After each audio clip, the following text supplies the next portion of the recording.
20 வருஷமா நாய் மாதிரி தெரிஞ்சிட்டு இருக்காங்க எங்கேயும். என் அப்பா, என் அம்மா, என் பாட்டி எல்லாரும் இறந்துட்டாங்க. என் தம்பி தங்கச்சியும் காணோம். இப்போ சேலத்தில் இருக்க என் சித்தப்பாவையும் ஒருத்தன் கொலை பண்ண ட்ரை பண்ணுறான். அந்த ஆள் யாரு? அவனுக்கும் என் குடும்பத்துக்கும் என்ன பிரச்சனை? எதுக்கு இந்த வேண்டாத ஒரு நீண்ட பகை? ஒண்ணுமே புரியலையே. ஒருவேளை நான் தான் உண்மையான வெற்றிமாறன்னு தெரிஞ்சா அடுத்த செகண்டே ஒருத்தன் என்னை கொல்ல வருவான்ல, அவன் யாரா இருக்கும்? 20 வருஷத்துக்கு முன்னாடி என் குடும்பத்தை கொண்டவன் நேரம் எவ்வளோ பெரிய ஆளாக இருப்பான்.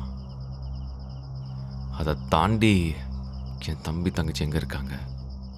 அவங்க உயிரோடு தான் இருக்காங்களா, இல்லை அவங்களுக்கும் ஏதாச்சும்? வெற்றி, தேவையில்லாமல் யோசிக்காத. அப்படிலாம் எதுவும் இருக்காது. நாம உண்மையை நெருங்கிட்டோம் வெற்றி. 20 வருஷத்துக்கு முன்னாடி நடந்த ஒரு பெரிய ரகசியம், அதோ யாருக்கும் தெரியாத ரகசியம். உன் சித்தப்பாவுக்கு மென்டலி எந்த இஷ்யூஸும் இல்லை, அவர் சும்மா நடிக்கிறாருன்னு தெரிஞ்சிருச்சுல்ல. அந்த ஒரு விஷயம் போதும் வெற்றி. ஒட்டுமொத்த விஷயத்தையும் நம்ம வெளியே கொண்டு வந்துடலாம்.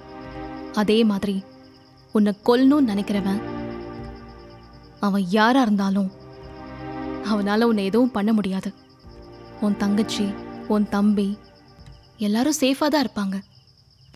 நாம அவங்கள சேஃபாக வச்சுப்போம். ம்.